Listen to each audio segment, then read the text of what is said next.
Buen día, ¿cómo estás, querido Boris? Buen día.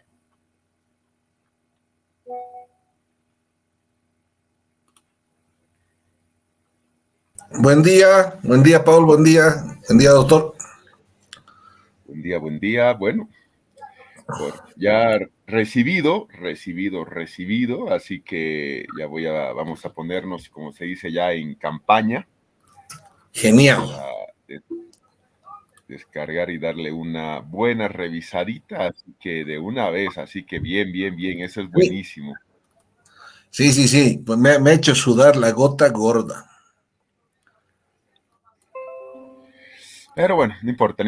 Lo importante es que ya está, así que bueno, ya estamos.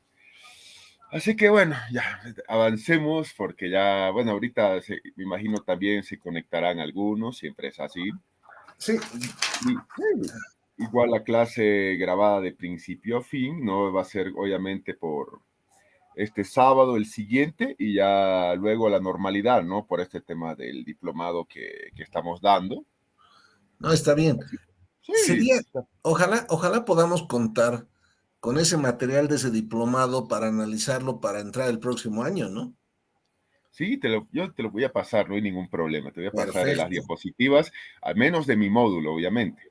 No, excelente. Todo lo que se pueda ayuda porque realmente es una parte súper interesante a esta altura de la vida. Oh, por supuesto. Así que Penal, bueno, ya, Penalia me tensionaría demasiado. sí. Es que ya, Paradójicamente, materia civil es mucho más larga. sí, sí. Claro, paradójicamente civil es larguísimo, pero también al mismo tiempo la paradoja es que, claro, penal es solo un procedimiento, civil, perdón, en penal son varios procedimientos, aunque es Sí, corto el código penal. sí, Civil, sabemos cómo es el código civil, pero realmente es absolutamente, claro, es largo la parte sustantiva, pero la parte adjetiva, que es el procedimiento, no lo es. exacto, exactamente. No, y además, a ver, hay situaciones que a uno le pasan en la vida, hay momentos que pasan en la vida. Yo hubiera sido de chango, yo hubiera sido penalista, fija, ¿Está porque era bien? demasiado osado y liso además, ¿no? Entonces, hubiera sido penalista. Pero después de todo lo que ha pasado en salud, en todo, digo, no, no estoy para ir a pelearme a la fiscalía, por ejemplo, ¿no ve? Claro, Así que yo digo, civil creo que es una buena parte para ir, o sea, no es fácil, para nada fácil, ¿no? obvio. Pero creo que es, por temperamento, por carácter, creo que ahorita es lo más aconsejable hacia adelante. Así es. Así que bueno, y hay varios, así que arranquemos nomás. Así que Arranquemos. Ya. buen día, ya ustedes saben, bueno, es una situación, sí, yo sé que, bueno, los miércoles la universidad nos ha convocado a clases de diplomado, eh, y claro, fue esta semana, vamos a tener sábado hoy, la siguiente también, y luego retornamos a la normalidad, eso no tenga ninguna pena, no tenga ningún problema, así que bueno. Dicho eso y haciendo esa aclaración, las mismas reglas son esas, o sea, las de siempre. Enviamos al grupo de WhatsApp las diapositivas de esta unidad, que miren, ya es la unidad número 10. O sea, wow, ¿se han ido 10 clases así de golpe? Sí. ¿Estamos cerca de fin de año? Sí, correcto, correctísimo. Y bueno, dicho sea de paso ese aspecto, dicho sea de paso, bueno, ahí nomás ya nos toca avanzar y obviamente la clase grabada de principio a fin, ya ustedes saben que eso es una situación así real, no cambia nada.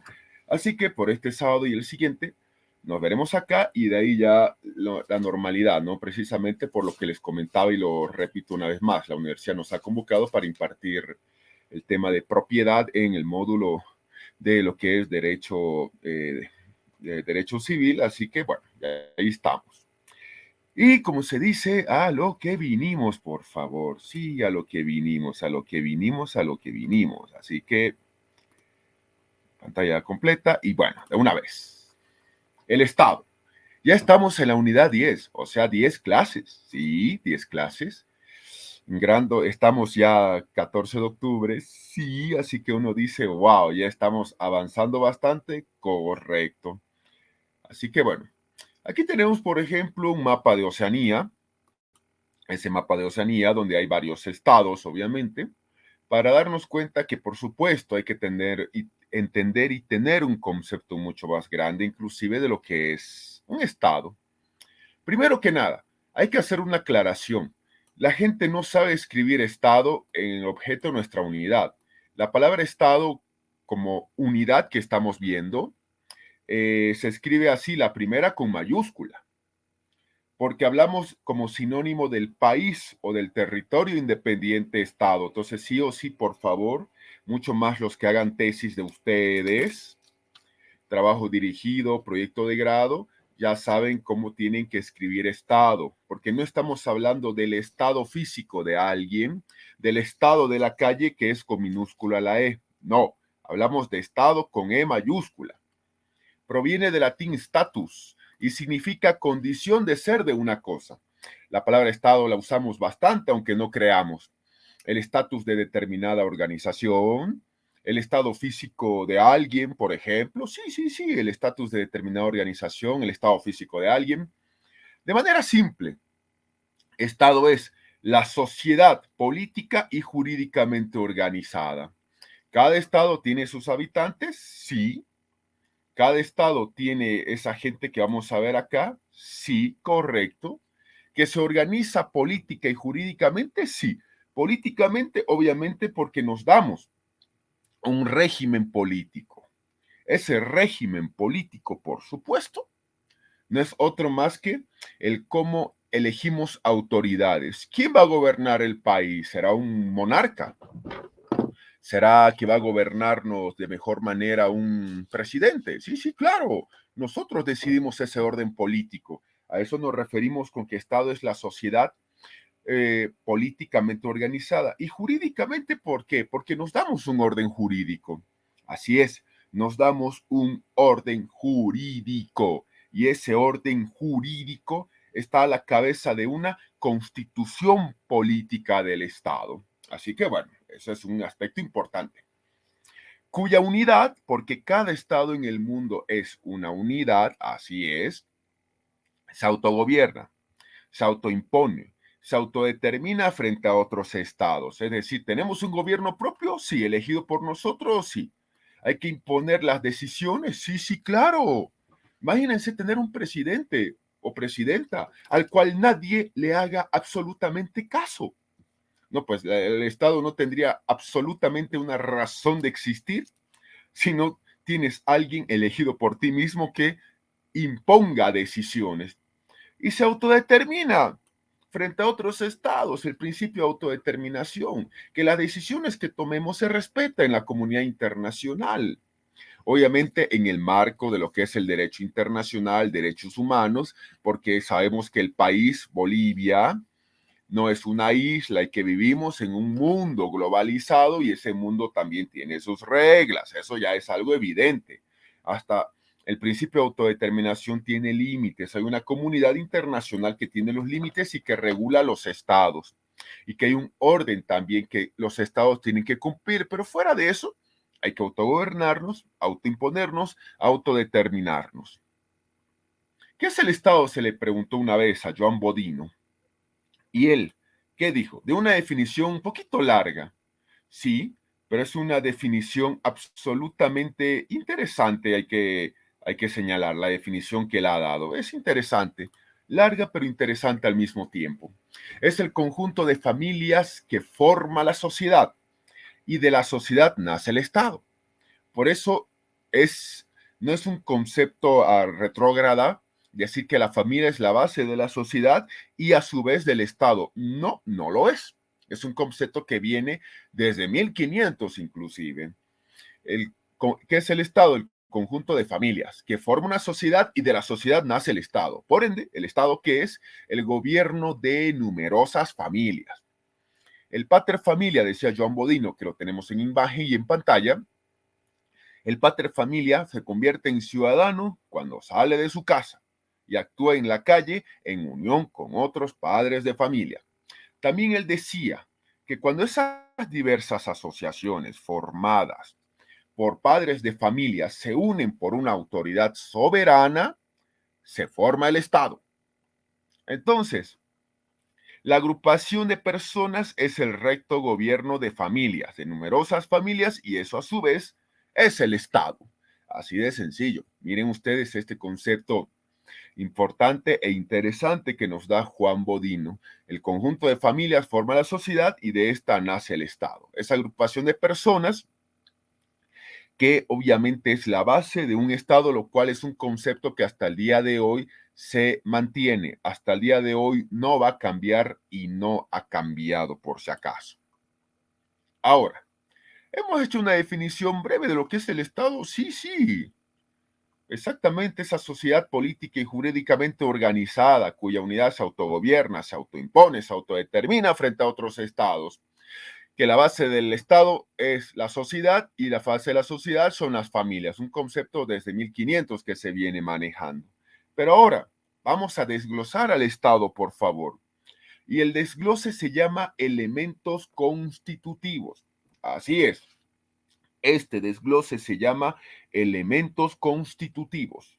Y estos elementos constitutivos del Estado son los siguientes: población, territorio, gobierno. Aunque vamos a ver que hay muchos que dicen que hay un cuarto elemento más, que es soberanía. Pero otros dicen no, son tres y la soberanía está dentro del gobierno. Cuando hablemos del elemento constitutivo llamado gobierno, ahí nosotros vamos, por favor, a, como les digo, a explicar este puntito. Pero vayamos por orden. Elementos constitutivos del Estado: población, territorio y gobierno, pero hacemos un plus en el gobierno cuando corresponda. Población es el primer elemento constitutivo del Estado. Aquí que vemos seres humanos, aquí que vemos personas, aquí que vemos individuos. Así de sencillo. Aquí vemos nosotros todo este aspecto importantísimo que obviamente nos va a dar cuenta lo que es el Estado. Primero, población. Primer elemento constitutivo del Estado. ¿Por qué? Porque es la agrupación de personas que viven dentro de un determinado estado, que se organizan, así es, se organizan en la forma que mejor les parezca. Así es. Adoptan la forma de gobierno que quieren y no permiten la injerencia de otro estado en el suyo propio. No puede haber un estado, por si acaso, y eso es algo que hay que aclararlo desde ya, sin que exista población permanente. Es que no puede. No se puede hablar de estado sin que exista ese elemento llamado población, es decir, nosotros. Así es. No puede haber un estado sin seres humanos. No puede. Una golondrina nunca hace primavera, sí, pero también un estado sin gente, sin población, sin personas, sin individuos, etcétera, tampoco es hablar mucho de estado. Entonces, nosotros hemos constituido nuestro estado, no vamos a permitir la injerencia de otro estado en el nuestro. Sería absolutamente ilógico. ¿Sería eso así? Ahora bien, también hay que tomar en cuenta que aquí hay que entender que los habitantes en un estado, sí, los habitantes de cualquier estado, no necesariamente son similares. No necesariamente son similares.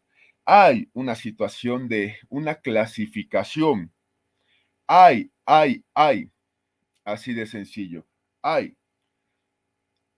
La hay. Y eso nos trae consigo lo siguiente, que hay que dar una clasificación o división de las personas que viven en un estado. Y esa clasificación o división viene de la siguiente manera. Primero, ciudadanía. La ciudadanía implica que no todos los habitantes de Bolivia somos ciudadanos. No. La ciudadanía es la cualidad de un individuo con su estado o con el estado en el que reside. Claro, no necesariamente vas a ser ciudadano boliviano. Puedes ser ciudadano de un país en el que estás legalmente residiendo, por supuesto. Es decir, un vínculo político que une a un individuo con un estado, sea el propio o el que reside. La ciudadanía, ¿qué implica? Gozar de derechos políticos, es decir, elegir y ser elegidos.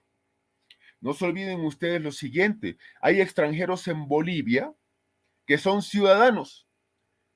Y al ciudadano, ¿qué se le permite en Bolivia? Tener un carnet de identidad, es decir, una cédula de identidad extranjero, pero él no es boliviano, ¿correcto? Y lo mismo ocurre en otros países hacia bolivianos, etcétera, donde puedes tener la ciudadanía y votar en ciertas elecciones, pero también ser elegido a ciertos cargos. Todos somos ciudadanos cuando vamos a las urnas, y aquí vemos la imagen, a ejercer ese derecho político de elegir y ser elegido, tal como lo señala la constitución política del Estado, tal como lo señala la constitución política del Estado. ¿Y la ciudadanía bajo qué se marca? La ciudadanía se marca bajo un criterio absolutamente importante. ¿Cuál? La edad. Eres ciudadano de manera automática en Bolivia a partir de los 18 años de edad. A partir de esa edad ya uno es ciudadano. A partir de esa edad ya podemos elegir y ser elegido para ciertos cargos. Claro, obviamente tomando en cuenta, por supuesto, el detalle importante que sí o sí hay algunos requisitos para estar postulándote a cierto cargo, obviamente, y ciertos requisitos que van marcados, bueno, libreta de servicio militar, hablar 2 idiomas y otros aspectos importantes para absolutamente cada cargo. Entonces, la ciudadanía es ese vínculo que nos une con un Estado, pero nos da un vínculo político, donde podemos elegir o ser elegidos, donde lo da nuestro Estado ese vínculo, pero también nos lo da el Estado en el que residimos. En Bolivia, por ejemplo, un extranjero que tiene su cédula de identidad de extranjero ya es ciudadano y él puede ser candidato a alcalde o candidato a concejal hasta que sea nacionalizado. Sin ser nacionalizado, alcalde y concejal. Ya han habido varios casos donde extranjeros han sido alcaldes o concejales en varios municipios de Bolivia. Así de sencillo. Pero también hay casos en otros países. No nos olvidemos que hay un actor recontra famoso, Arnold Schwarzenegger, que él es de Austria. Y obviamente llegó a ser hasta gobernador del estado de California. Llegó a ser gobernador. Y el gobernador de California ya hasta ahí pudo llegar. ¿Por qué? Porque más no se permite. No se permite, no se permitió y quedó ahí nomás. Pero ya llegó al máximo cargo que se puede llegar en ese país, que es gobernador. El austriaco Arnold Schwarzenegger llegó a ser gobernador del estado de California en su momento. Y aunque hizo buena gestión, bueno, ya no pudo llegar a absolutamente algo más, porque bueno, así es ese detalle absolutamente importante.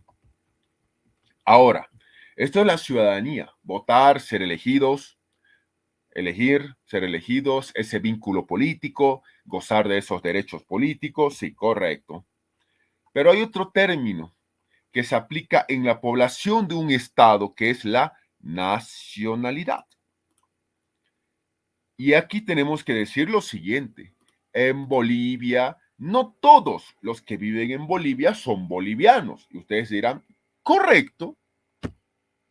Así de sencillo, eso es absolutamente correcto. La nacionalidad ya no es un vínculo político, es un vínculo jurídico legal, es un vínculo jurídico legal que une a un individuo con un Estado a través de sus leyes y cuya pertenencia a ese Estado le otorga y nos otorga el carácter de poseer cierta nacionalidad. Así es, esa nacionalidad que obviamente nos otorga un Estado boliviano y que por supuesto esa nacionalidad la ejercemos mucho más cuando estamos fuera del país. Así es, la ejercemos mucho más al estar fuera del país. Ese es un detalle absolutamente importantísimo. La ejercemos al estar fuera de Bolivia. Nos da el Estado boliviano un pasaporte.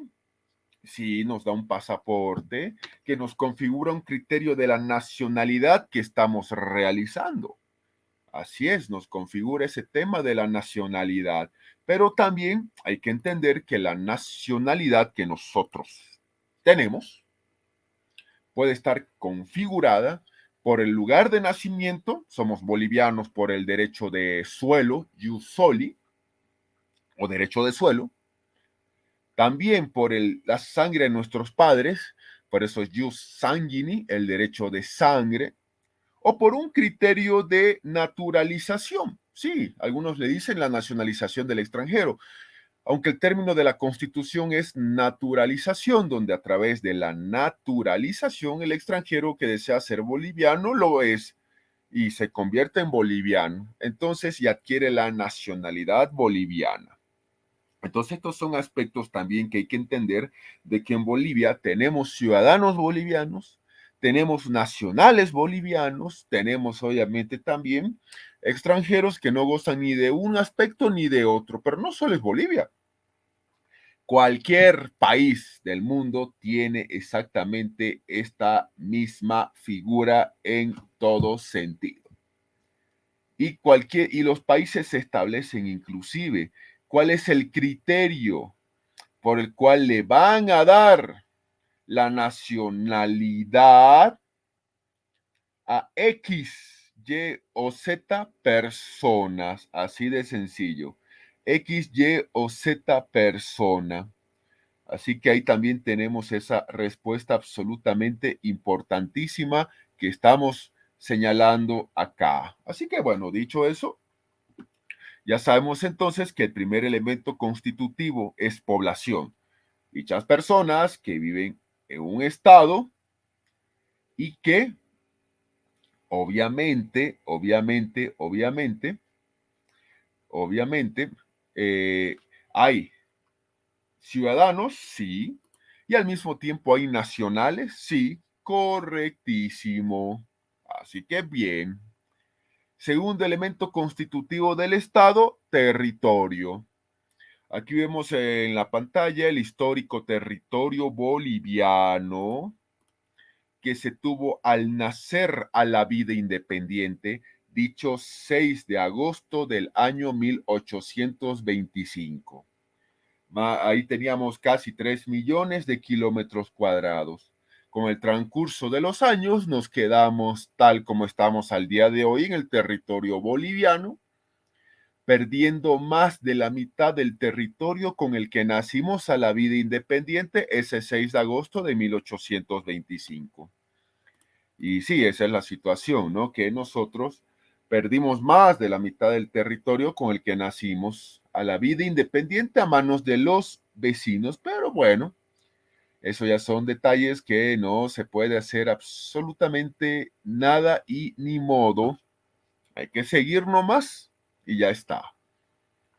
Territorio, segundo elemento constitutivo del Estado, porque el primero es población. Es la porción o fragmento de suelo geográfico que posee un estado sobre el cual vive la población. Ahí desarrollamos nuestra vida cotidiana, ahí desarrollamos nuestros sueños, nuestras metas, nuestras aspiraciones, es decir, ahí desarrollamos toda nuestra propia vida como personas en el territorio de un estado. Ahí es que nosotros desarrollamos toda nuestra vida. Ahora, ese territorio de un estado puede estar rodeado,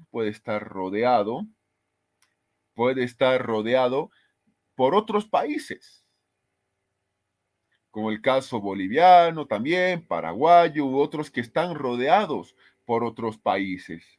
Pero también puede estar rodeado por accidentes geográficos. Esos accidentes geográficos que ya nos da la propia naturaleza, Cordilleras, nos da, como el caso de la frontera actual boliviano-brasilera, el río Amazonas, que en su transcurso por Bolivia recibe varios nombres, o directamente puede ser rodeado por el mar.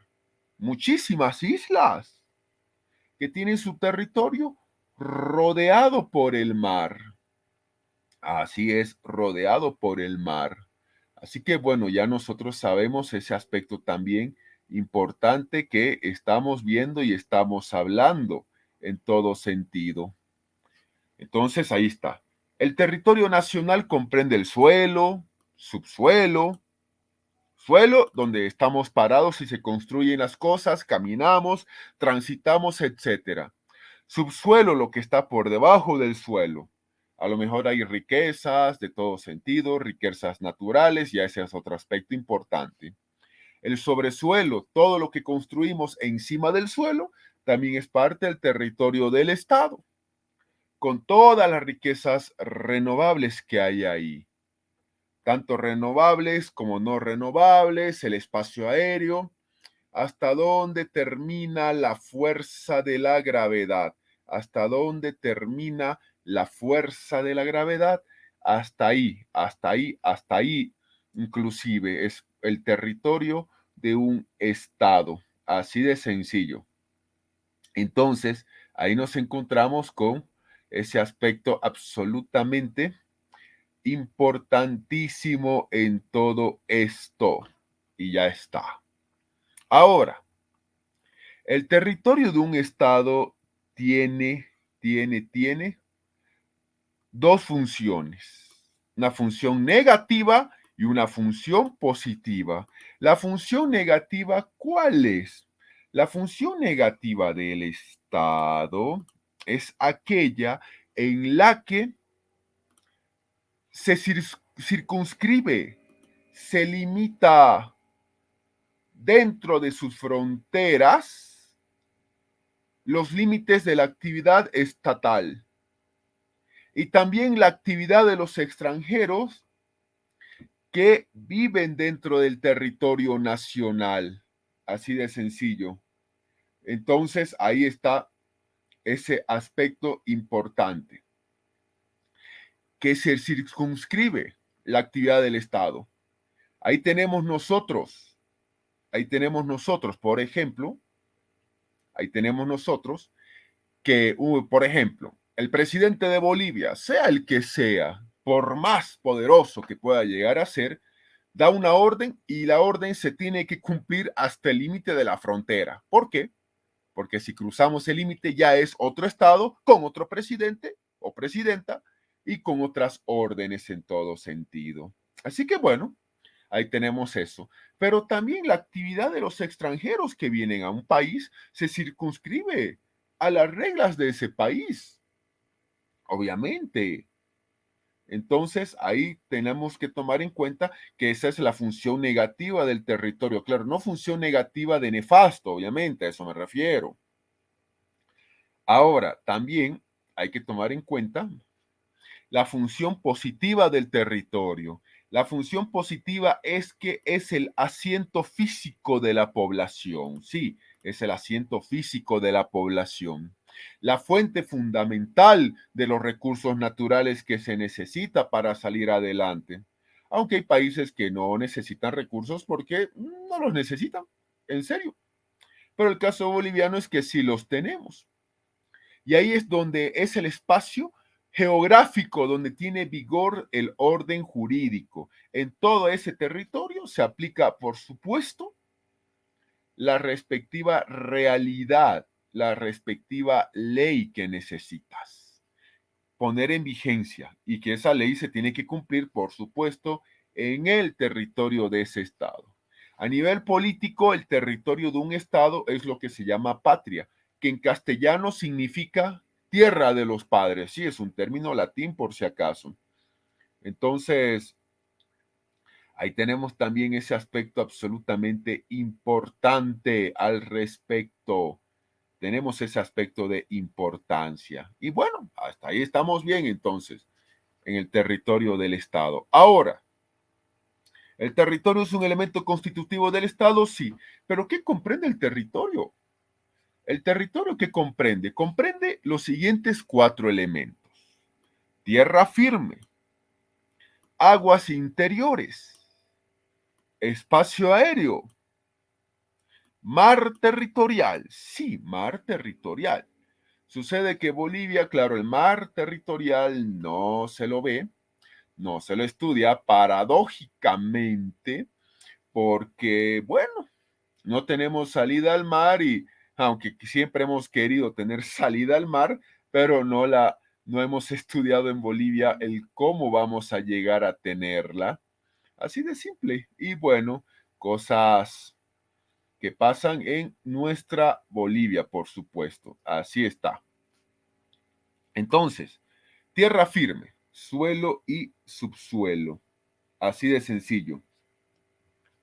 Constituye el llamado dominio terrestre del Estado. Tierra firme. Es el lugar físico de la superficie terrestre en donde están las riquezas del Estado, suelo y subsuelo, y donde se asienta la población. Ahí está tierra firme. Dominio terrestre, lugar físico de la superficie terrestre donde están las riquezas, pero también donde nosotros nos asentamos, donde nosotros estamos absolutamente caminando, desarrollando nuestras vidas, nuestras metas, nuestros sueños, nuestras aspiraciones. Ese es el primer elemento constitutivo, tierra firme, que hay suelo y subsuelo.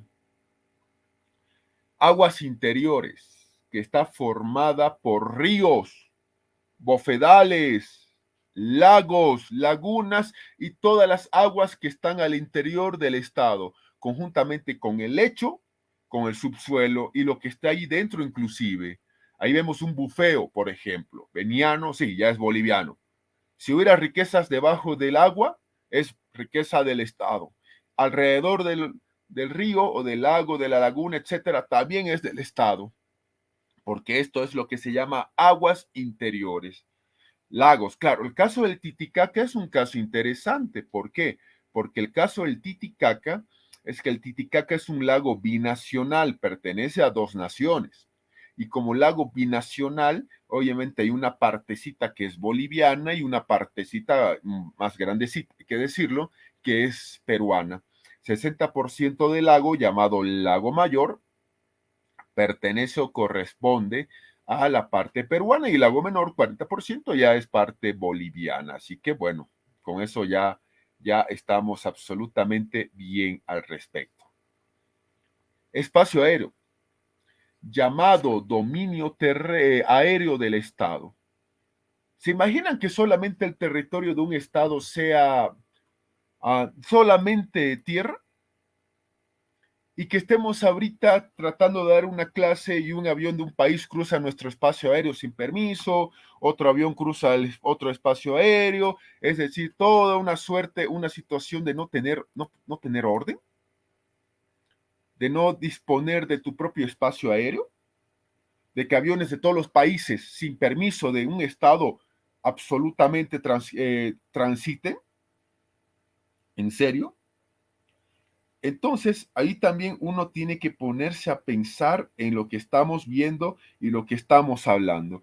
Que el espacio aéreo tiene cada estado, tiene la misma forma del estado. Así es, tiene la misma forma del estado. Tiene la misma forma del estado. el mismo tamaño hacia arriba, el mismo tamaño del estado hacia arriba. ¿Hasta dónde? Hasta donde termina la fuerza de la gravedad, hasta ahí. Hasta donde termina la fuerza de la gravedad, hasta ahí. Así que bueno, ahí nosotros nos damos cuenta de ese aspecto absolutamente importante en todo sentido. Y bueno, ahí está la respuesta. El espacio aéreo entonces es eso que está absolutamente ahí, el espacio aéreo de un estado. Y luego tenemos el territorio marítimo. Bolivia es uno de los países muy paradójicos en el mundo, sí, hay que decirlo. Es un país de las paradojas, eso hay que señalarlo en todo sentido, sí lo sé. Porque resulta que Bolivia, por ejemplo, es un país bastante, ¿cómo les puedo decir? Raro, sí, lo sé, es bastante raro. Ujú. A ver, perdimos una guerra del Pacífico, ya, pero resulta que se consolida la pérdida de la guerra del Pacífico en 1904 con la firma del Tratado de Paz y Amistad y Límites con la República de Chile. Ahí se consolida lo que es la guerra del Pacífico y ahí se ejecuta la pérdida de nuestra salida soberana al mar. Sí, ha sido ahí, en ese preciso momento. ¿Qué significa eso? Que desde 1904 hasta el año 2016, que Bolivia fue a La Haya a demandar salida a Chile, tuvimos, calculen los años, 1904-2016. Todos esos años para usar el cerebro y decir, a ver, señores, las universidades bolivianas, una de las primeras de América, inclusive es la de Charcas. Luego el mariscal de Cepita Andrés de Santa Cruz crea la Universidad Mayor de San Andrés, UNSA aquí en la ciudad de La Paz, y la Universidad Mayor de San Simón en Cochabamba. Es decir, ya había universidades cuando fue la Guerra del Pacífico, o sea, ya había universidades. Aquí no hay dónde perdernos, ya había. Y había.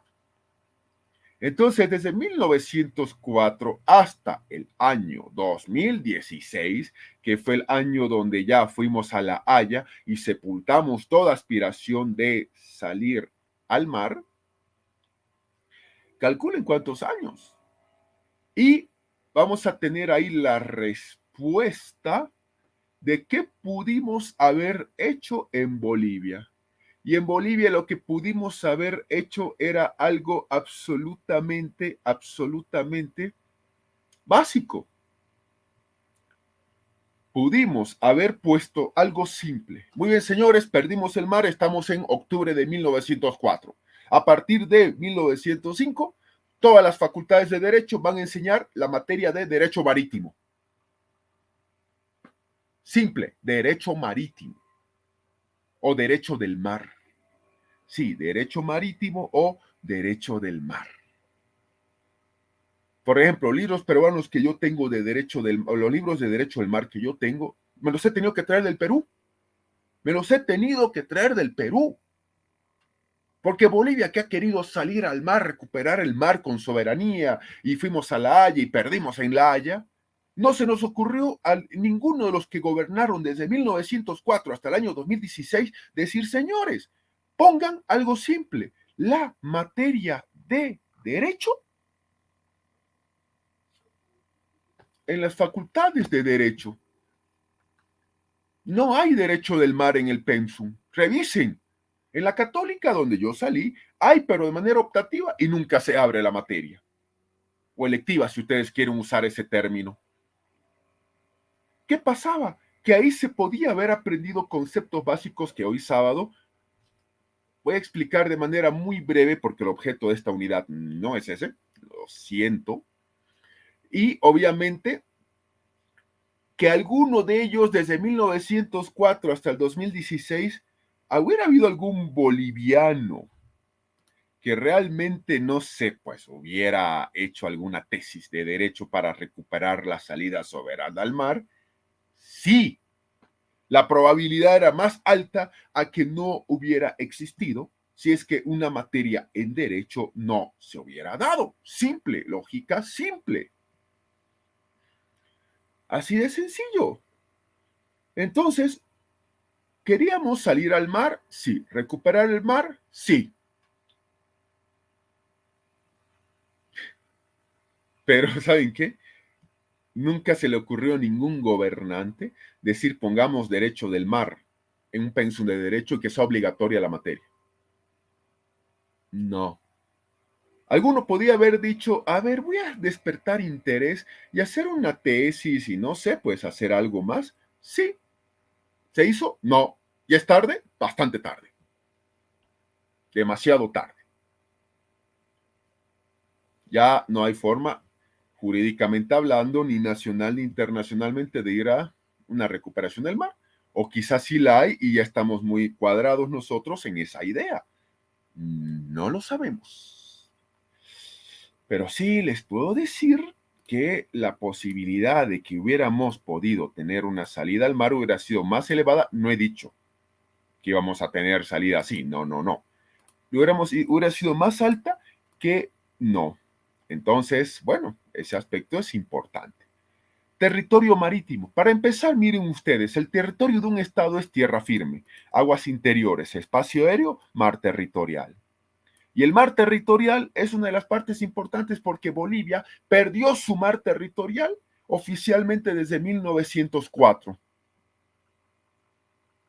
Mar territorial, que es parte del territorio marítimo. El derecho internacional público es quien analiza y estudia concretamente el dominio público marítimo de un estado. ¿Y ustedes, dominio público? Sí. O sea, el bien público, ajá. Marítimo, sí. Del mar, sí. Sí, hay una parte del mar que le pertenece a cada estado que tiene salida soberana al mar. Sí, hay una partecita del mar que le pertenece a cada estado que tiene salida soberana al mar. Sí, sí, sí, obvio que sí. Pero nosotros no la vemos, no. La estudiamos, no. Y así queríamos volver al mar, sí. En 1609, miren ustedes desde la fechita, 1609, se escribe Hugo Grocio, que por si acaso es el padre del derecho internacional, concretamente la rama pública del derecho internacional. Él, él, él escribe un libro llamado Mare Liberum, Mar Libre, que hablaba de la libertad de los mares y el uso de las riquezas en estos, y fue la base del derecho marítimo y al mismo tiempo también fue la base del derecho internacional, concretamente el público, por supuesto. Y él establecía ahí la libertad de los mares y que los estados, decía Grocio, hay una parte del mar que ¿por qué no deberían aprovecharla si está en sus costas, está en sus playas? John Sheldon hizo el libro Mar Clausum, donde él dice no debería ser así. Todos los estados deberían tener el mar público, que no sea de nadie, etcétera. Y lo contrarió Sheldon a Grocio. Pero ocurre algo. Y ese algo que ocurre es lo siguiente. Los estados dijeron, no, la idea de este señor Sheldon no nos gusta. Lo de Grocio es buenísimo, porque yo tengo salida al mar. Sí, yo también con soberanía, es mi costa. ¿Por qué no puede ser soberana? En serio, ¿por qué no puede ser soberana nuestra costa? ¿Por qué no? Si está en mi territorio, está en mi playa. Es más, ¿por qué no gozamos y disponemos de los recursos marítimos? Pero regulemos, claro que regulemos. Claro, hay que regularlo, sí, por favor, regulemos. Hay que regular. El detalle también está en la regulación. Y listo. Mar territorial nace en 1702, con la obra de Dominio Maris de Cornelio Winkelscheuch, quien él dice que el mar hay que dividirlo en dos partes. Altamar, llámese aguas internacionales, llámese agua de todos, el mar de nadie o el mar de todos, el término que ustedes quieran ponerle. Y mar territorial, que mar territorial es el mar que le pertenece territorialmente, por eso se llama así, a ese estado que tiene salida soberana al mar. En 1782, Abate Galiano, él dijo, hay que calcular cuánto debería medir ese mar territorial. Sí, hay que hacer una pequeñísima medición, nada más. Y esa pequeñísima medición, la puso él que se fue a la costa, disparó una bala de cañón hacia el mar y calculó 3 millas de distancia. Y él dijo, perfecto, estas 3 millas es el mar territorial. Aquí vemos una plataforma marina donde obviamente hay estados que sacan petróleo del mar. No lo sacan de aguas internacionales, no, no, no, no y no. Lo sacan de la parte del mar que le pertenece a ellos. Y cada estado tiene una partecita del mar que les pertenece que se llama mar territorial. En el siglo XX se usa el mar con fines económicos. De hecho, el medio de transporte más económico del planeta es el mar. No es tierra y no es obviamente vía aérea. El medio de transporte más barato, más económicos, obviamente es el mar y siempre ha sido el mar y siempre va a ser el mar. Y ahí definen que alta mar, en 1958 en Ginebra, Suiza, es la parte del mar que no pertenece ni al mar territorial ni a las aguas interiores del estado. ¿En dónde? ¿Hay aguas interiores? Sí, que está acá, ya hemos visto eso. ¿No le pertenece eso o no? Porque es agua interior. Pero entonces, ¿hay alta mar? Sí, que es la parte del mar que no le pertenece a ningún estado y todos trabajemos, todos naveguemos, todo lo que ustedes quieran. Y hay el mar territorial. De hecho, si ustedes han visto la película Morbius, claro, en las películas se aprende muchas cosas del derecho internacional, aunque no parezca. Por ejemplo, Morbius, cuando quiere hacer el experimento con él mismo, con el inyectado de sangre de murciélago, él se lo hace en un barco. Sí, sí, Morbius se lo hace en un barco. Y él dice, ¿ya estamos en aguas internacionales? Sí. Ah, ya, perfecto, porque aquí no hay ninguna legislación que regule. Sí, es correcto. Igual con los Simpson, en un episodio cuando el señor Burns le dice a Homero que cuide su casa. Y así sucede. Y hacen pelear unos monos con cuchillo, con navaja, en aguas internacionales. ¿Por qué? Porque las aguas internacionales o alta mar o mar abierto no tiene ninguna regulación porque es propietario todos los estados, menos de lo que es el mar territorial. ¿Y qué es el mar territorial entonces? Es la porción del mar. Sí, hay una porción del mar que le corresponde a cada estado que tiene salida soberana al mar. Y ustedes dirán, no puede ser posible. Yo, sí, lo sé. Quisiera ver las caras, pero en el sentido de, ay Dios, sí, lo que dije al principio y ustedes sí lo sé. Desde la costa hacia el mar, 200 millas marinas. Y una milla marina es igual a 1852 metros. Por ende, el mar territorial tiene esa superficie. 200 por 1852 y eso es tu mar territorial. ¿Y pertenece al estado esas aguas? Sí. ¿Los que están en tus costas? Sí. ¿Lo que está en las aguas? Sí. ¿Lo que está debajo de ella? Sí. Es parte del territorio de un estado con salida al mar. Por eso hay que hay países que tienen plataformas petroleras, como aquí podemos ver en la imagen. Porque es mi parte del mar, el mar territorial, yo aquí hago lo que quiero, voy, pesco, todo lo que ustedes quieran. Pesco, redes, tendidos de redes, etcétera, etcétera. Sí, sí, en serio, eso se hace. Eso se hace. Así que, bueno, esa es una respuesta importante.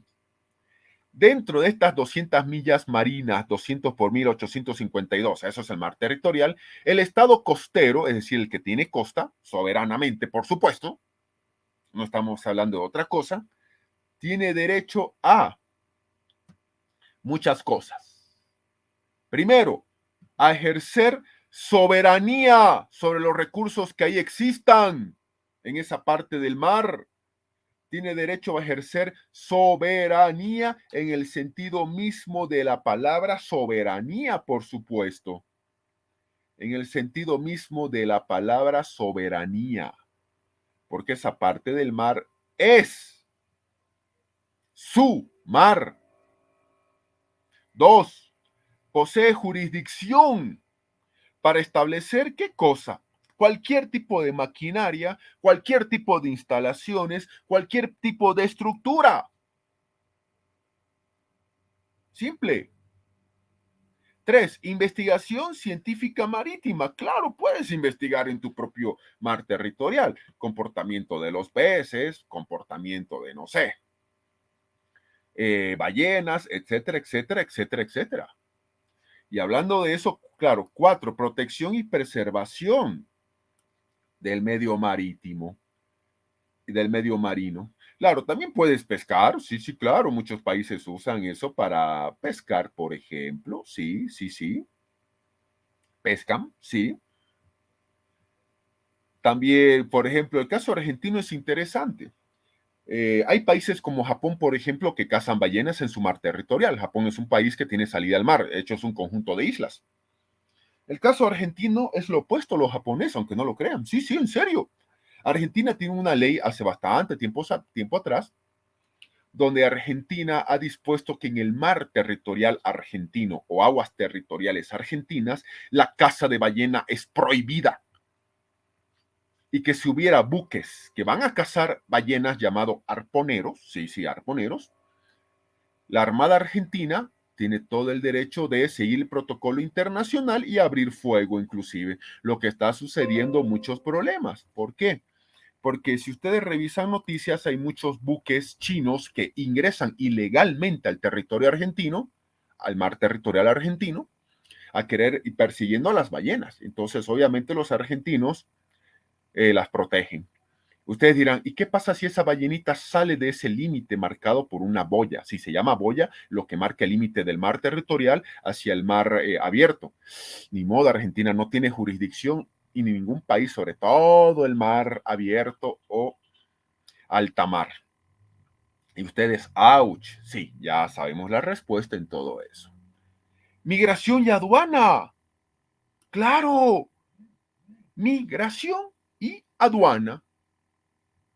No es necesario, como ver en las películas, que ese barco que tiene una persona infectada con un virus llegó y chocó en la costa argentina o en la costa de Corea del Sur, que es las típicas películas. No, no hay eso.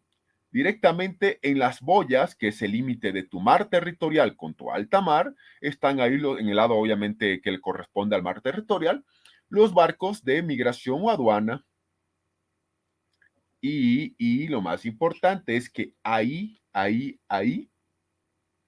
es cuando ahí se dice, por favor, señor, vamos a revisar su carga, los de aduana. Vamos a revisar qué tiene usted, señor.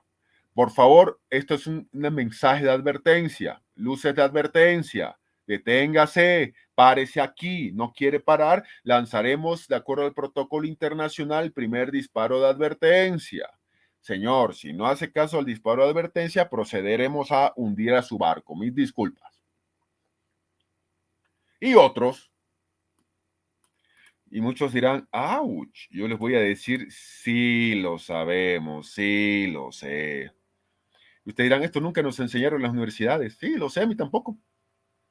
Cuando fui a Perú, sí, ahí tuve que aprender lo que era el mar territorial, a la fuerza. Y sí, me traje libros, obviamente, porque en Bolivia no encuentro ni uno. Y ustedes dirán, pero queremos salir al mar desde 1904, recuperar. Sí, y el buen paso primero hubiera sido que alguien, algún presidente, se le hubiera ocurrido absolutamente, bueno, como les digo a ustedes, meter derecho del mar como materia en las universidades, y alguien que hubiera visto esto hubiera investigado y hubiera puesto absolutamente, no lo sé, alguna idea de cómo podríamos haber recuperado todo esto. Sí. ¿Se lo hizo? No. ¿Es tarde? Según yo, sí. A no ser que alguien decida y encuentre algún hueco en la legislación que diga, internacionalmente hablando, que diga, no, aquí tengo la respuesta. Oh, ojalá. Entonces, no se olvide, vamos por partes antes de continuar. Población, primer elemento constitutivo del Estado. En la población, obviamente, hay ciudadanos que tienen esa cualidad del vínculo político, elegir, ser elegidos, y también tenemos los nacionales. En territorio, nosotros tenemos que hay tierra firme, la división o comprensión del territorio, aguas interiores, espacio aéreo, mar territorial. Gobierno, tercer elemento constitutivo del Estado, llamado también poder o autoridad. Gobierno, poder o autoridad. Este es un tercer elemento constitutivo. Algunos dicen que hay uno más. Bueno, eso lo veremos enseguida. Gobierno. Desde siempre, los individuos se han organizado en grupos humanos. ¿Para qué? Para delegar el poder. Alguien gobernaba, el resto obedecía. Al principio no habían elecciones como las conocemos. No habían elecciones como las conocemos en este momento. No. Se delegaba el poder al más anciano, al adulto mayor, por la experiencia de la vida.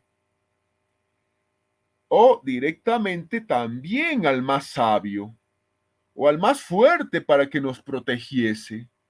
Entonces, un Estado no puede ser Estado sin un gobierno, poder o autoridad que no es más que la facultad de los individuos para administrar o dirigir todo lo estatal.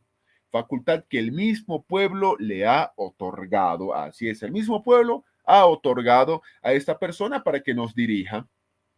El gobierno, llamado poder autoridad, se ejerce de dos maneras. Imperium, a nivel interno.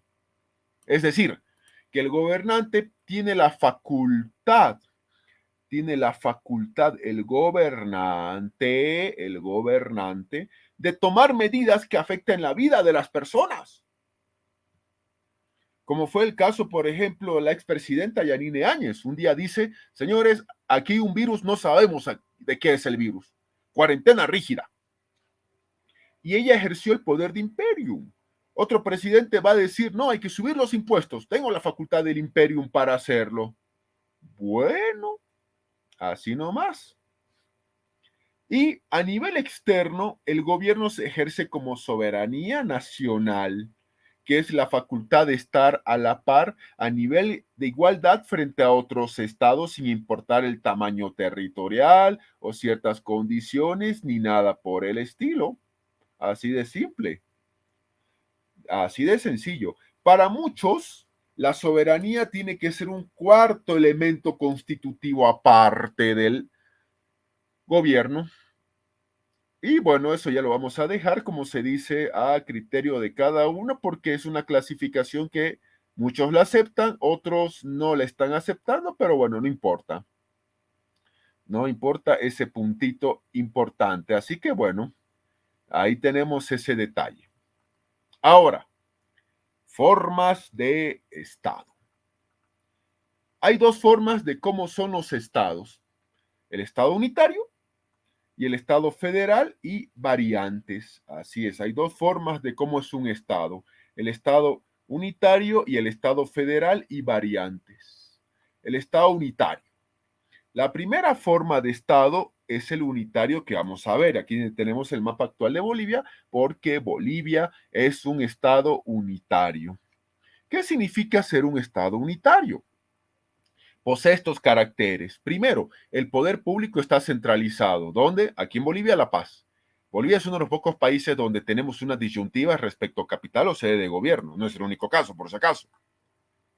Donde, por ejemplo, sabemos bien que capital es Sucre. Eso nadie lo va a dudar. Pero la sede de gobierno es La Paz. Así nomás. Pero no es el único caso. Porque también nosotros vemos que Israel es la misma figura. Jerusalén la capital, Tel Aviv sede de gobierno. Países Bajos u Holanda es Ámsterdam capital, La Haya sede de gobierno. Lo mismo en Sudáfrica con Johannesburgo y Pretoria, por ejemplo. Entonces no somos el único caso, pero lo que nos interesa es señalar que hay un poder público centralizado, ¿dónde? En la ciudad de La Paz.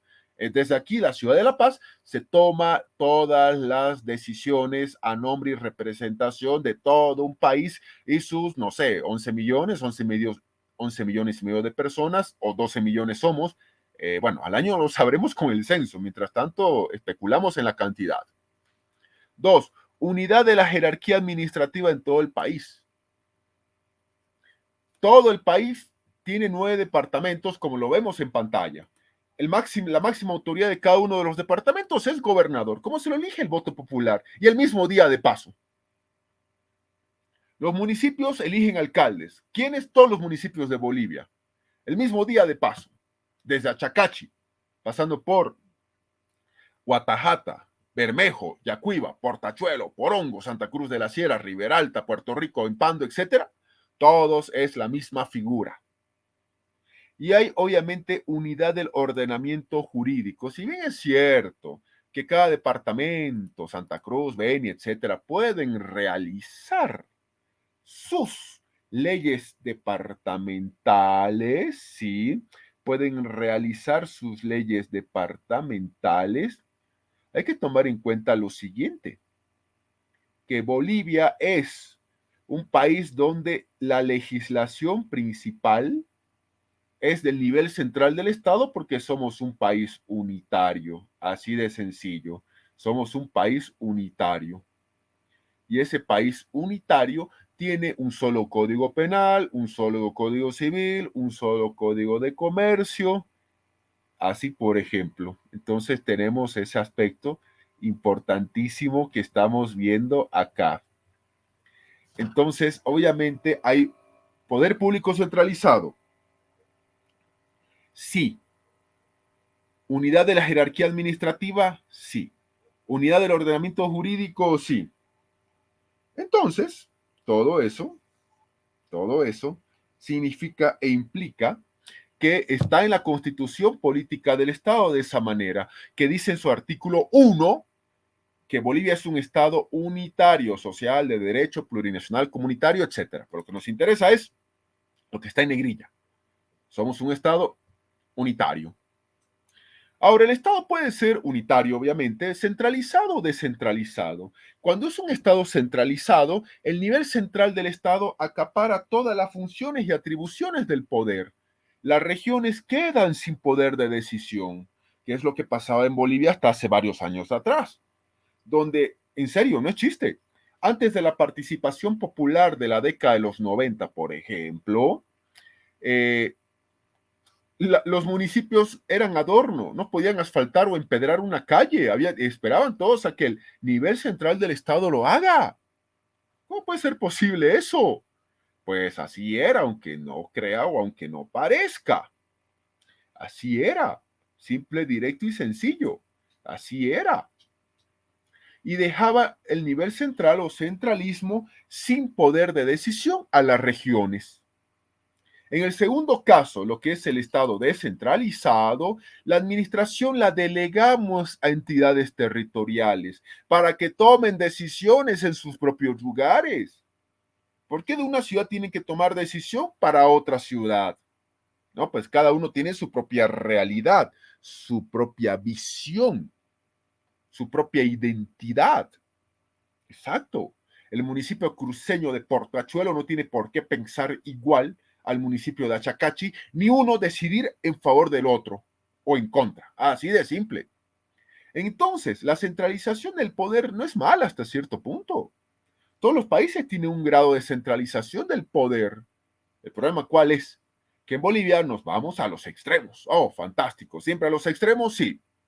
Y estamos en un centralismo político, económico, administrativo. Y dejamos a las regiones sin ningún tipo de decisión. Y eso se llama centralismo, donde una ciudad toma las decisiones a nombre de todo un país y no deja que ciertos problemas se resuelvan por la misma gente en sus mismos lugares en base a sus visiones que se tienen.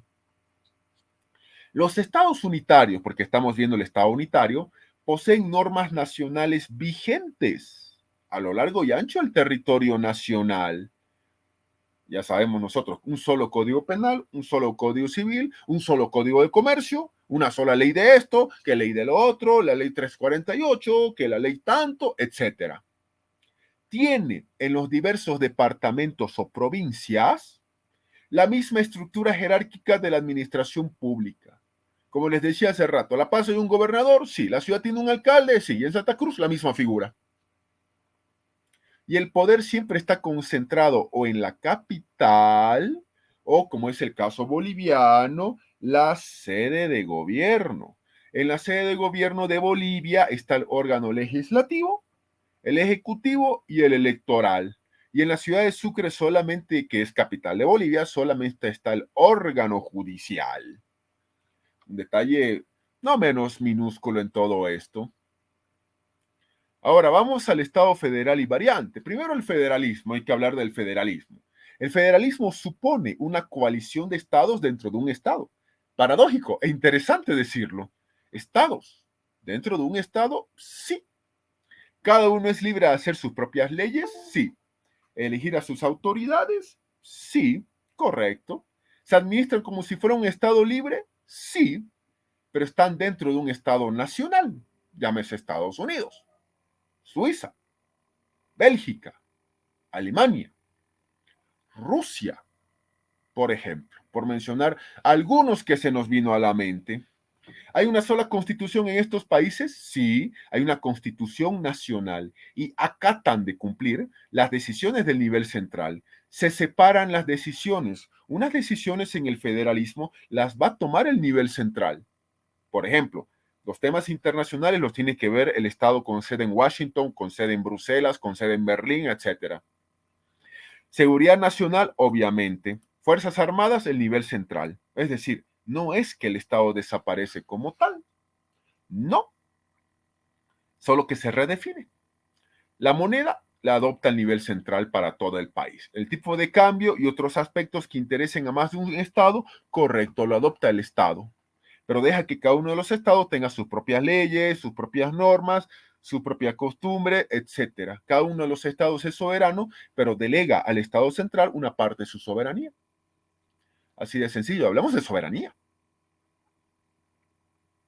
Hay casos como Estados Unidos, que es un país federal, donde si un individuo comete un delito en un estado, se fuga de ese estado y si esa acción no es delito en otro, hay que hacer extradición.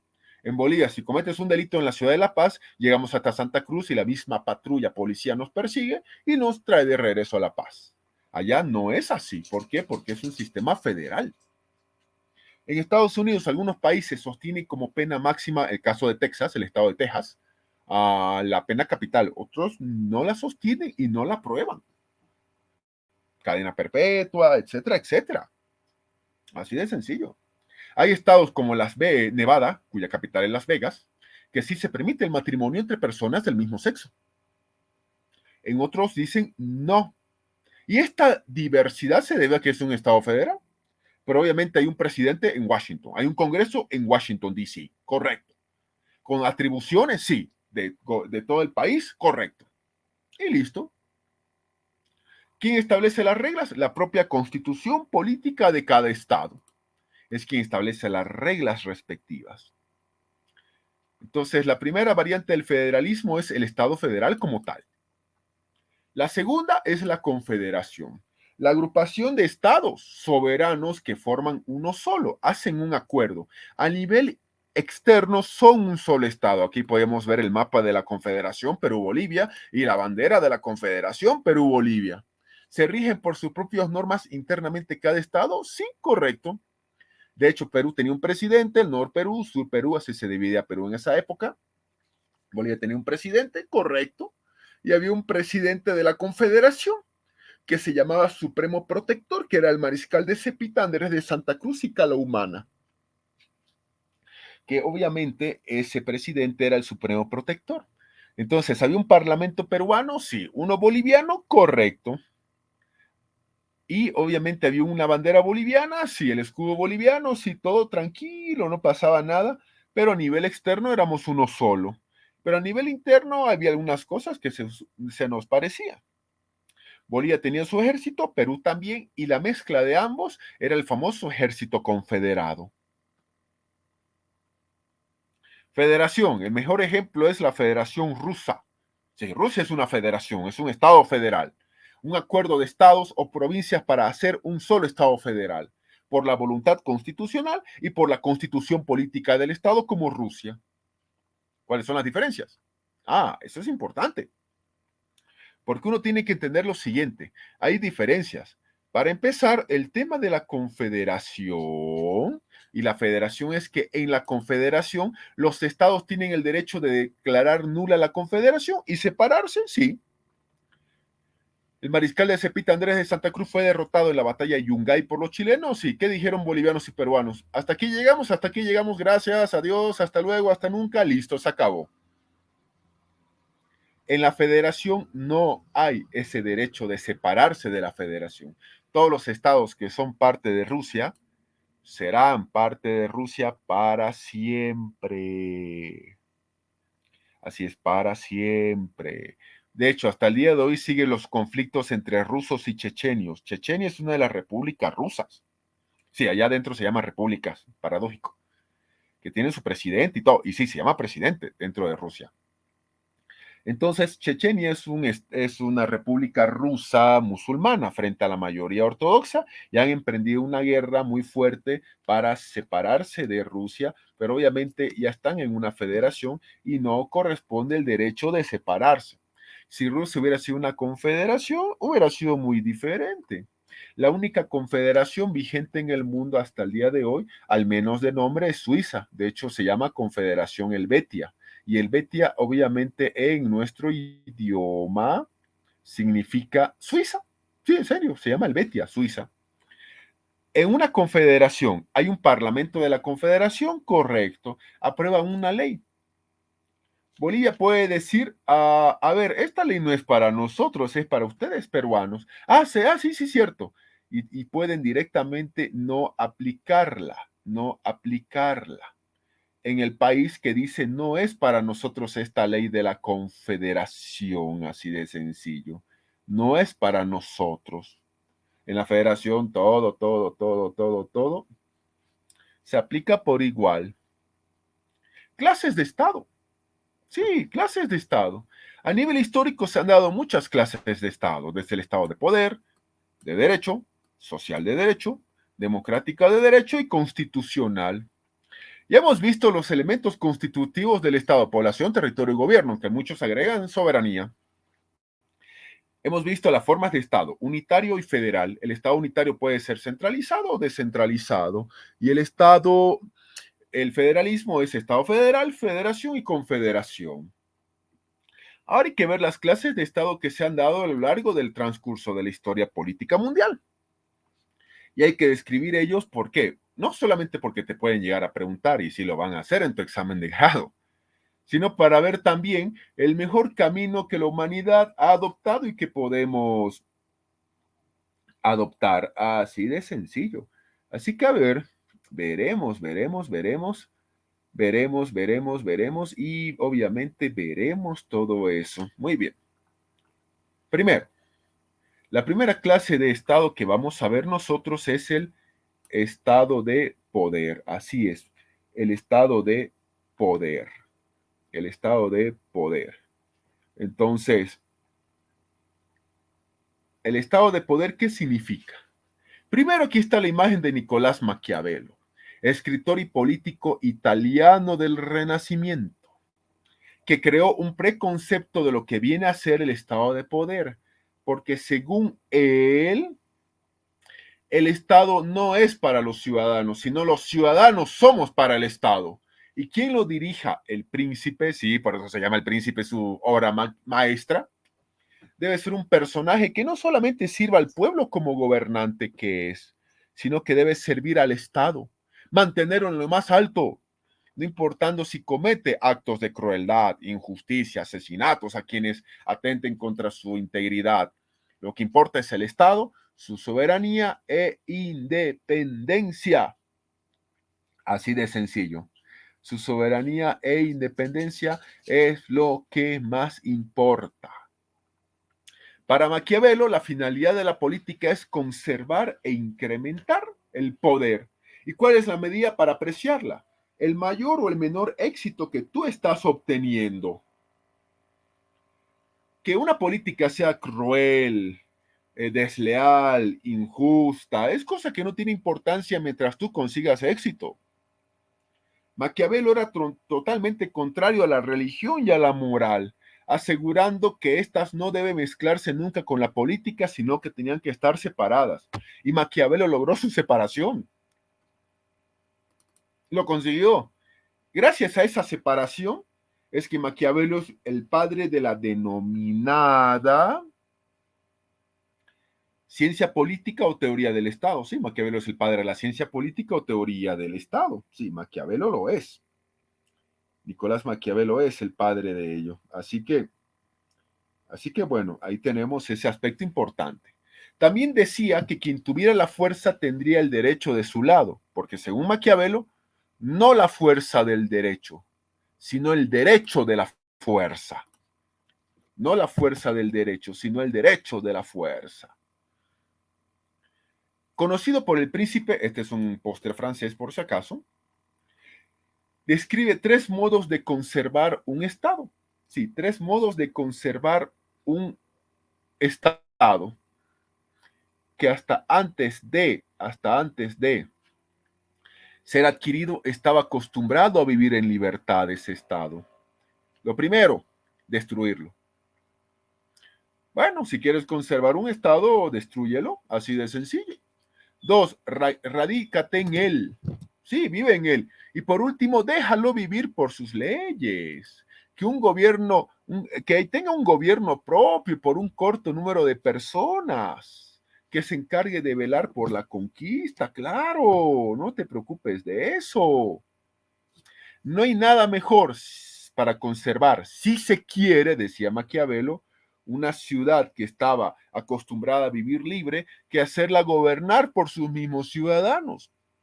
Cuando los alemanes han empezado a ocupar y a tomar países de Europa, ahí, por ejemplo, nos vemos de que los alemanes siempre encontraban colaboracionistas, sí, colaboradores. Y esos colaboradores eran de ese país. De manera de que si alguien quería hacer una rebelión, siempre había lugar para pensarla. Siempre había lugar para pensarla. Porque es un títere, sí. Es un colaboracionista, sí. Es un yunco, si ustedes quieren verlo de esa palabra, usarla. Pero ese yunco es el papá que está gobernando a nombre de los conquistadores. Es el papá de la mejor amiga de mi hija. Pucha, ¿qué voy a hacer? Es el papá de la mejor amiga de mi hija. Él viene aquí con su hija y comen, y mi hija se lleva muy bien con la hija de él. O sea, pucha, hay que pensarla, pensémosla un rato, por favor. Y este póster, por ejemplo, que ustedes ven ahí francés, obviamente, ese póster, ahí nos damos cuenta que, por ejemplo, claro, los franceses no se van a mostrar como conquistadores, no, se van a mostrar siempre como libertadores, claro, como libertadores, como personas amigables, siempre va a ser así, como personas absolutamente amigables, claro. El príncipe nuevo debe defenderse de enemigos, conquistar amigos, vencer por la fuerza o por el fraude, hacerse amar o temer por los habitantes, obviamente. Y lo más importante, respetar y obedecer por los soldados, matar a quienes quieran perjudicarte, incluyendo al último de tus familiares, por si alguno de ellos, el que sobrevivió, quiere cobrar venganza. Sí, Maquiavelo mucho leía las obras inglesas que siempre tratan más o menos de este punto de aquí, siempre tratan de este puntito de acá. Reemplazar con nuevas leyes las antiguas leyes que pueden ser perjudiciales. Disolver milicias infieles y crear pues nuevas milicias. Tú tienes que ser amigo de todos, decía Maquiavelo, aunque ustedes dirán, es medio difícil. No, tienes que hacerlo. ¿Por qué? Porque si eres amigo de todos, te van a favorecer o te van a atacar con cierto recelo. Te tengo que atacar, pero pucha, la amistad que te tengo hace que yo te ataque hasta por ahí nomás, o la piense en atacarte. Así de simple. Ustedes dirán, sí, Maquiavelo era un gran pensador. Ese estado de poder lo aplicaron. Toda la idea de Maquiavelo fue aplicada. Fue aplicada por la Alemania de Adolf Hitler con el nazismo, la Italia de Mussolini con el fascismo, la Unión de Repúblicas Socialistas Soviéticas Comunistas con, obviamente, Joseph Stalin. Se sabe que Hitler y Mussolini sí leyeron El Príncipe y que fue la idea para instaurar en sus países ese régimen de terror que llevó al mundo al conflicto más devastador que hemos tenido hasta el día de hoy, llamado la Segunda Guerra Mundial. Así que bueno, ese es un detalle importante. Y obviamente, bueno, este es un mapa de Europa en cierto momento de la historia. Maquiavelo ha sido uno de los personajes más controversiales de la historia. Para algunos fue un genio político. Otros dicen, no, ha sido un personaje malvado, siniestro inclusive, siniestro.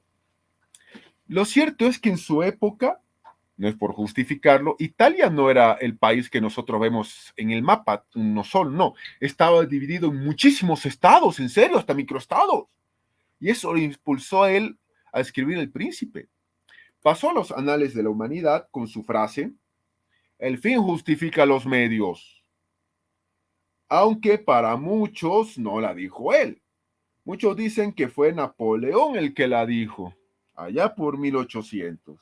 Para ser honesto, no vamos a discutir quién dijo esa frase, ni nada por el estilo. No, no, no, no y no. Así que, bueno, ya ustedes saben ese aspecto importantísimo. Así que ya está. Luego tenemos lo siguiente. El Estado de Derecho. Aquí vemos en la imagen a Robert von Moll, quien él dio la expresión Rechtsstaat, que significa Estado de Derecho, sí, Estado de Derecho, en oposición al Estado de poder de Maquiavelo, así de sencillo, en oposición al Estado de poder de Maquiavelo. La concepción de este Estado, ¿qué significa? ¿Qué es Estado? Cuando dicta una ley, la impone a sus ciudadanos para que todos la cumplamos sin ninguna clase de excepción. Pero ojo, ¿cuál es el Estado de Derecho? Donde ese Estado que pone esa ley también tiene que cumplirla. Si yo como Estado pido que mi gente cumpla con la ley, yo pues también tengo que cumplirla, por supuesto. Estado de Derecho. Todos cumplimos la ley. Gobernantes y gobernados, sobre todo los que gobiernan. Ricos y pobres, gobernantes, gobernados. ¿Y el Estado de Derecho cuál es? El que está sujeto al ordenamiento jurídico que impone. Ojo, el Estado de Derecho es aquel que está sujeto al ordenamiento jurídico que impone él mismo. Imagínense ese detalle. En un Estado de Derecho hay la división o separación de los órganos del Estado. Legislativo, ejecutivo, judicial y electoral, caso Bolivia y Venezuela. En los demás países son 3. Donde estos poderes son iguales en jerarquía. No puede haber un poder que sea superior a otro, no debería. No se concibe que ninguno de ellos, de los órganos, o ninguna persona concentre todos los poderes, o que uno de ellos sea superior al resto. No, en un Estado de Derecho no puede haber eso. No puede. Los ciudadanos tienen libertades, también derechos y deberes para con el Estado.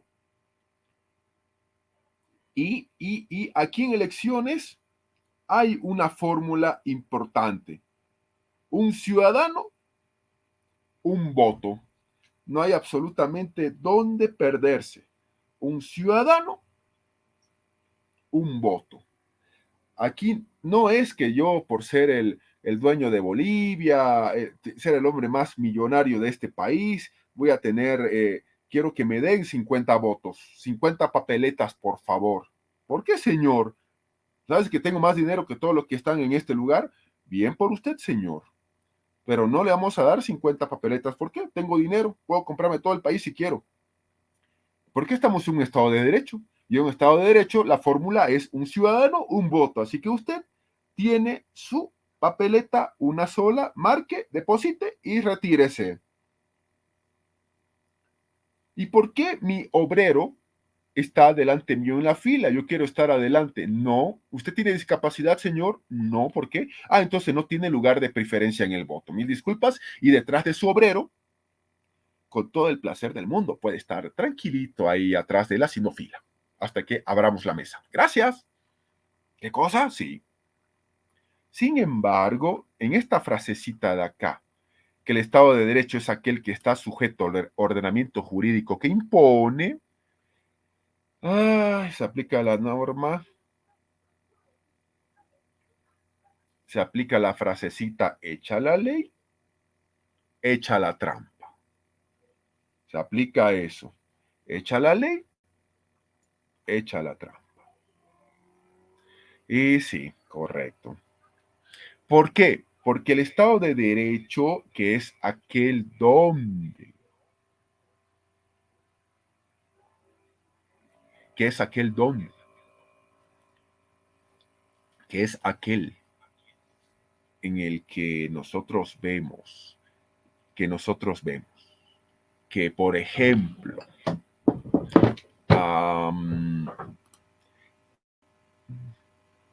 que es aquel que hace la ley, ocurre algo interesante. Fue usado. Un segundito, por favor.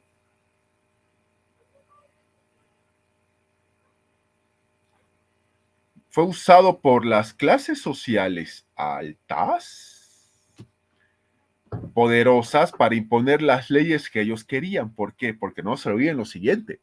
El Estado de Derecho es el Estado que cumple con la ley y hace cumplirla. Entonces, las grandes mayorías populares estaban perjudicadas. ¿Por qué? Porque el Estado de Derecho lo acomodaron a su imagen y semejanza las clases ricas, las clases poderosas, y ahí se generó un Estado de Derecho de la burguesía, solo para esa clase social que se veía beneficiada en todo sentido, y eso fue producto también del liberalismo. En materia económica, el Estado no intervenía en la industria ni el comercio, bajo el principio dejar hacer, dejar pasar, así de sencillo, dejar hacer, dejar pasar, tal como los liberales lo habían sugerido en el ámbito económico. Este Estado, en un principio liberal, intentó hacer que los hombres sean iguales en virtud de las leyes. Pero en su segunda etapa, el burgués solo acrecentó la división entre ricos y pobres, porque las leyes hacían que de los ricos sean más ricos y los pobres sean absolutamente más y más y más y más pobres. Así nomás, directo. Entonces, obviamente, ese Estado usado por las clases sociales, bueno, ahí está la respuesta absoluta de lo que iba a pasar y pasó nomás, así de sencillo. Entonces, este Estado de Derecho dio lugar a un nuevo Estado, al Estado social de derecho. Bueno, claro, el concepto de que la ley se cumpla por gobernantes y gobernados es buena, no es malo el concepto, pero había que darle un toque social. Resulta que en la ciudad mexicana de Querétaro, 1917, el gobierno de Venustiano Carranza se reúne un Congreso Constituyente que promulga la primer constitución política del mundo que tenía un carácter social para toda la gente. En 1919, después de la Primera Guerra Mundial, en la ciudad de Weimar, Alemania, se promulga una nueva república con una nueva constitución para tener una Alemania más justa y equitativa. Sí, ya sabemos cómo terminó eso, con un señor pequeño de tamaño y con bigote al medio. Sí, ya sabemos cómo terminó eso. La República de Weimar, del 19 al 33, que luego Hitler del 33 en adelante toma el poder y el resto es historia. No viene al caso, pero sabemos qué pasó.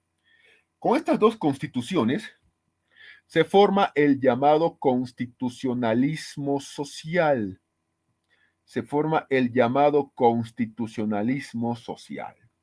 Y ese constitucionalismo social nos trae consigo a nosotros de que daba ese constitucionalismo social, dio lugar al Estado social de derecho.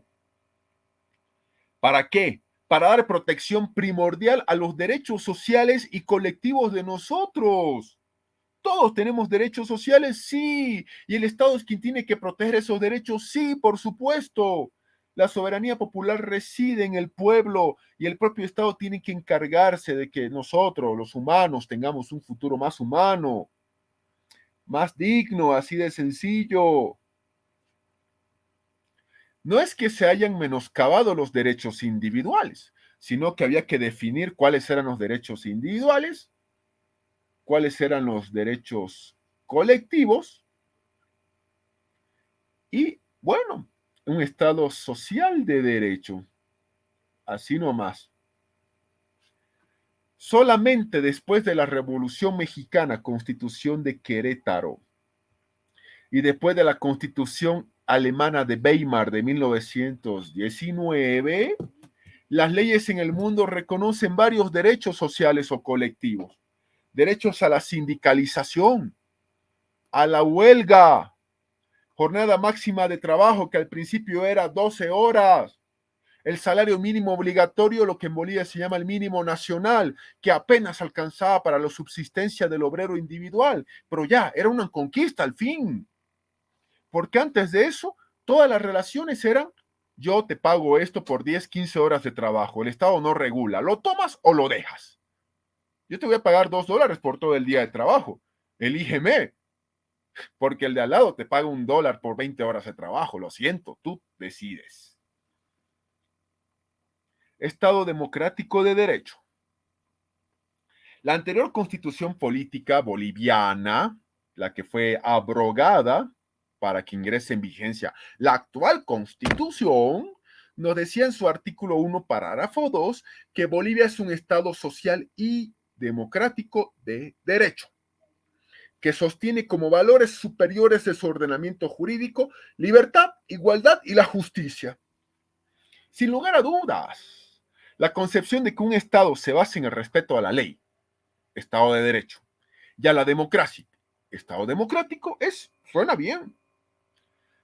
Pero para muchos, este Estado social de derecho no es más que un Estado burgués con ciertos retoquecitos sociales, que no solucionan en nada el asunto importante de los derechos colectivos y de bienestar a la gente. Es cierto que el modelo neoliberal hizo que muchos de los países entren en colisión por la extrema pobreza, la exclusión de las mayorías, y a cierto momento, y hasta en Bolivia el día de hoy, nos seguimos preguntando si ser demócrata es sinónimo de ser socialista.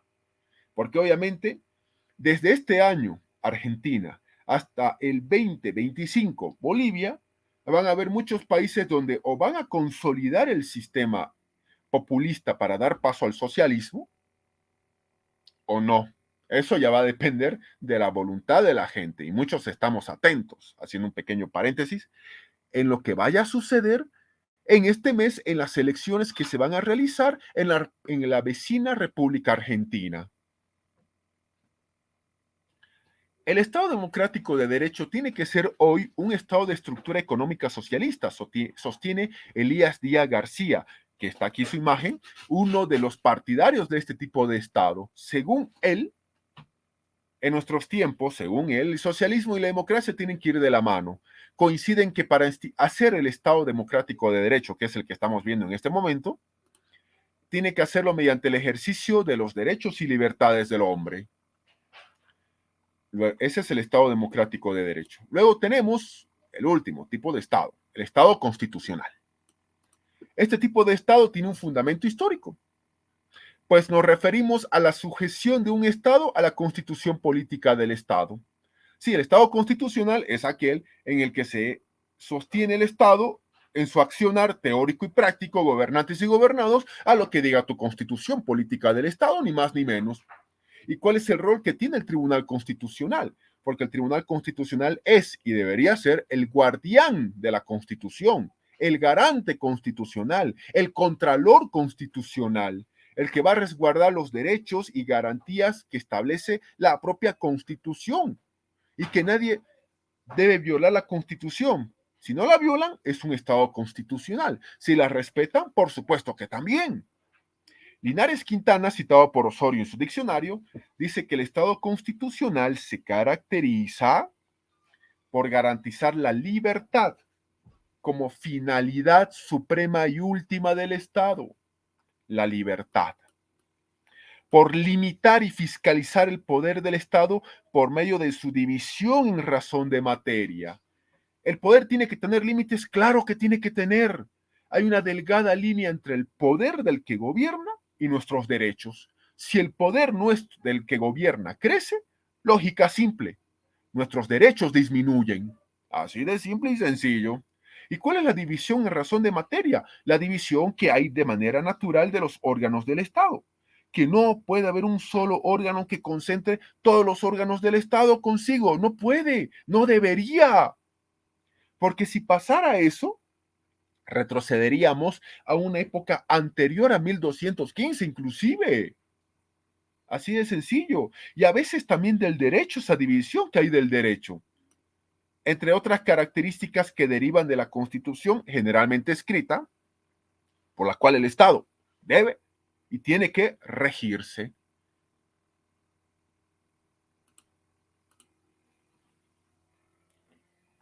Y bueno,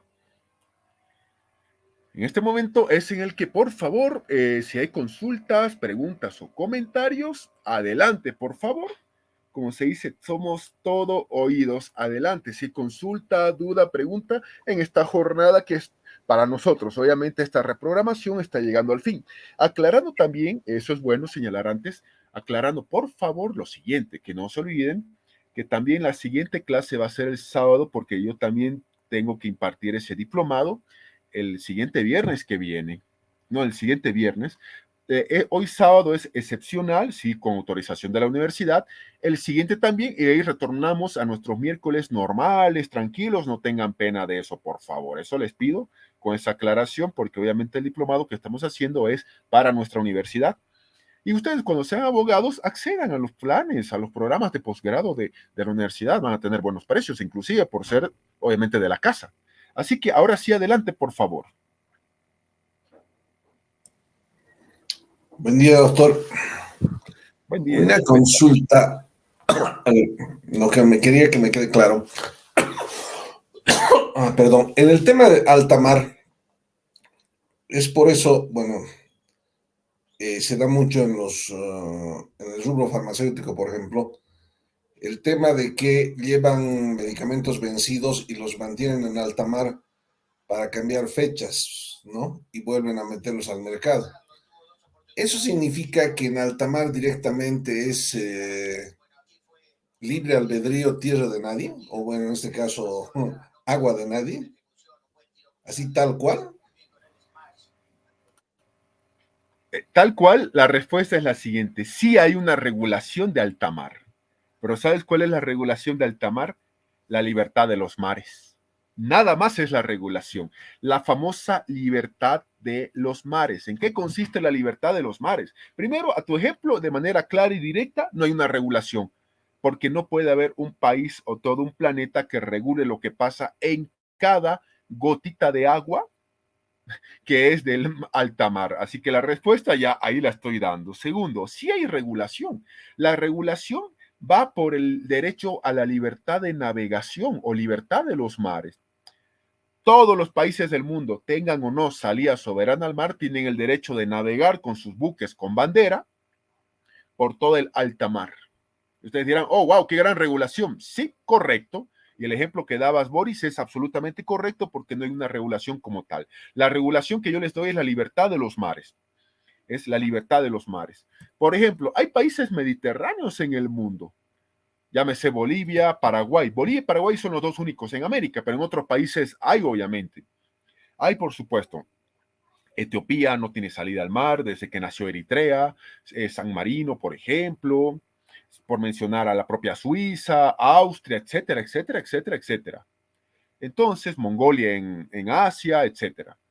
Pero también hay que tomar en cuenta de que si bien en alta mar no hay regulación, y hacen eso, hacen experimentos, hacen todo lo que quisiéramos ver, porque la única regulación es la libertad de los mares y que cada estado puede tener un buque con su bandera. Hay inclusive en Bolivia el RIB, Registro Internacional Boliviano de Buques, RIB, RIBB, que da con un pago obtienes una banderita boliviana y puedes navegar por todo el mundo con bandera boliviana.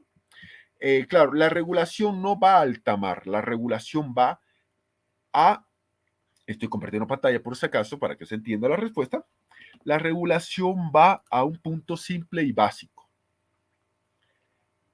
Tu jurisdicción, cuando ya ese medicamento tenga que entrar en tu jurisdicción territorial, ahí tú tienes que hacer el control de ese medicamento, de esas personas, de ese producto, de esos alimentos que están entrando por mar. Esa es la respuesta, Boris.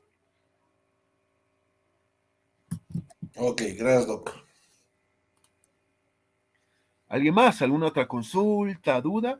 Igual en un rato más la clase la termino de grabar. Obviamente estamos grabándola, la subo al YouTube y link y todo, subo al grupo. No hay ningún problema. Lo de siempre. Igual que las diapositivas. Perfecto. No hay más. Perfecto. Si no hay nada más que decir o hacer, muchas gracias y ya nos veremos el siguiente sábado y va a ser el último sábado para volver a nuestro horario normal. Mil gracias. Un fuerte Gracias, abrazo, doctor. futuros colegas, y Igualmente, nos nos vemos vemos pronto. el sábado. Así es. Chao, chao, nos vemos. Que tengan un excelente fin de semana.